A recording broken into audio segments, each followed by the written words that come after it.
Have you ever wondered what drives people to cruelty? Is it jealousy, insecurity, or just plain malice? If you were surrounded by people who hated you simply because you were better than them, and so pushed you too far to the edge, would you crumble under the weight of their cruelty and envy? Or would you stand tall and fight back or silently endure? Today, I want to tell you the story of a poor girl who experienced cruelty and envy from her classmates who were being driven by deep jealousy to do the unthinkable. They take matters so far that they cross a line they can never come back from.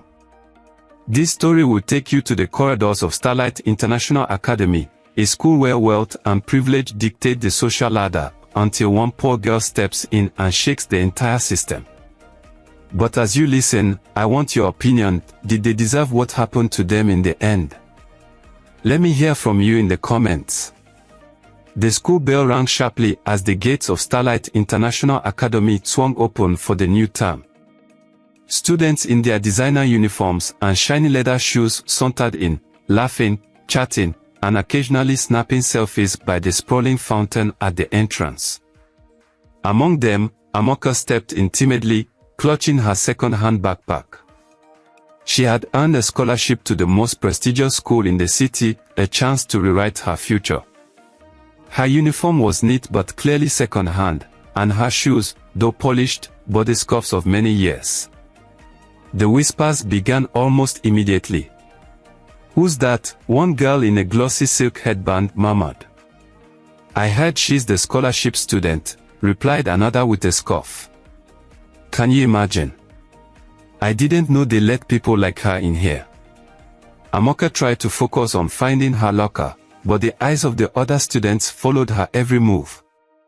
The loudest sneakers came from a corner where three girls stood, their matching manicures glinting under the fluorescent lights. They were led by Cynthia, the undisputed queen of the school, a girl whose father owned half the city. Beside her stood Vanessa and Teo, her loyal sidekicks. Cynthia smirked as Amoka walked past. "New girl," she called out, her voice dripping with mock sweetness. "Don't you know this school has a dress code? We don't do thrift store chic here." The hallway erupted into laughter. Amoka stopped, her cheeks burning. But instead of crying or running away, she looked Cynthia straight in the eyes.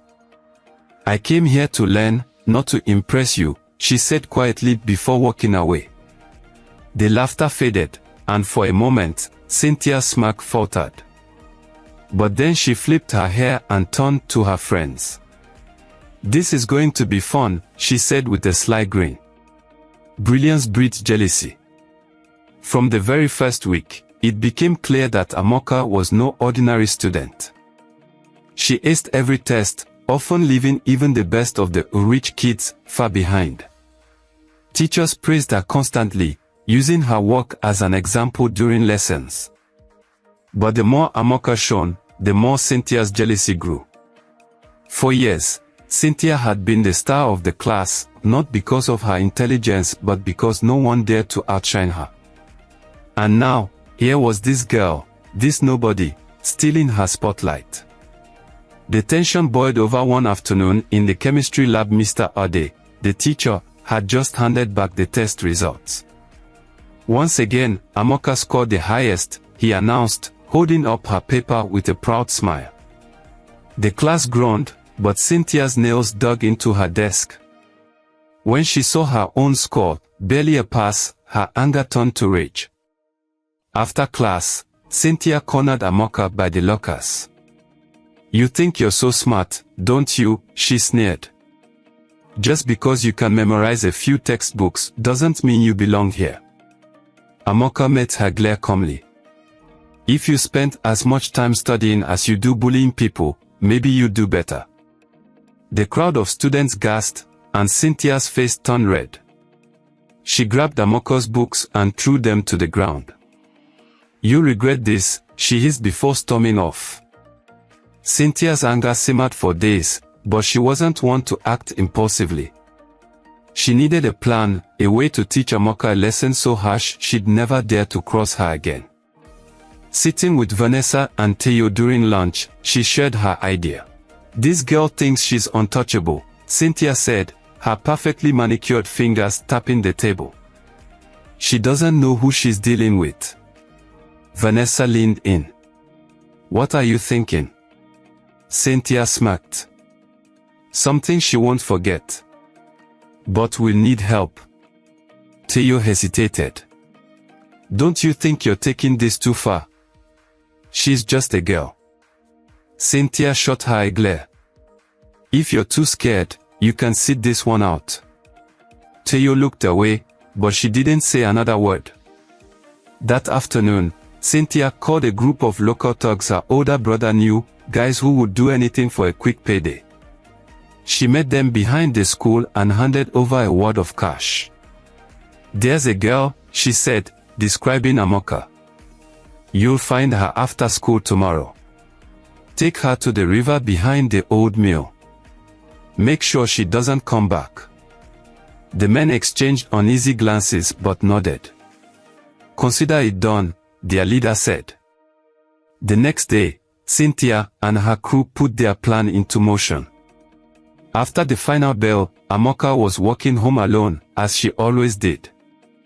Her house was far from the luxurious estates her classmates lived in, but she didn't mind.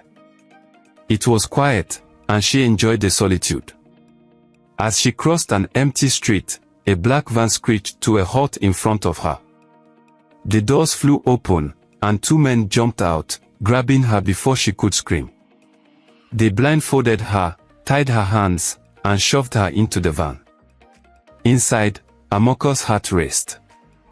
She tried to stay calm, to think of a way out, but panic threatened to take over. The van stopped after what felt like an eternity. The men dragged her out and led her to the edge of the river. She could hear the water rushing, its roar growing louder with every step.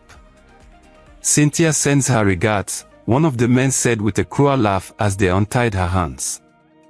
Amoka's mind raced. "Please," she said, her voice shaking. "You don't have to do this." But the men didn't listen. They shoved her into the water and watched as she sank beneath the surface. For a moment, everything was silent. The men stood by the riverbank, waiting to see if she would resurface. But then, the water began to churn violently. Waves crashed against the shore, and the men stumbled back in fear. From the depths of the river, a figure emerged. Amoka's human form was gone, replaced by a shimmering mermaid with scales that glowed in the moonlight. Her eyes burned with a fierce, otherworldly light, and her voice echoed like thunder. "You dared to harm me," she said, her voice cold and commanding. "Now, you will face the wrath of the river." The men screamed and tried to run, but the water rose up, forming giant waves that swallowed them whole. Their cries were drowned out as the river dragged them into its depths, never to be seen again. Cynthia, Vanessa, and Theo drove their SUV to the riverbank. They were surprised and shocked to see Amoka completely changed to a mermaid, now powerful, and commanding the waters and waves to destroy the men. As they tried to run, Amoka, who is now a mermaid, thrust the river current of waters at them, drowning them. The three of them disappeared beneath the river. The next morning, Starlight International Academy buzzed with whispers. Cynthia, Vanessa, and Theo hadn't shown up for school. Their parents had reported them missing, and police cars were parked outside the school gates. Amoka walked into class as if nothing had happened. Her calm demeanor unnerved the other students, but no one dared to ask her what she knew. As the days passed, the parents of the missing girls and the thugs searched desperately for their children, but there was no trace of them. The river remained silent, its waters calm and unyielding.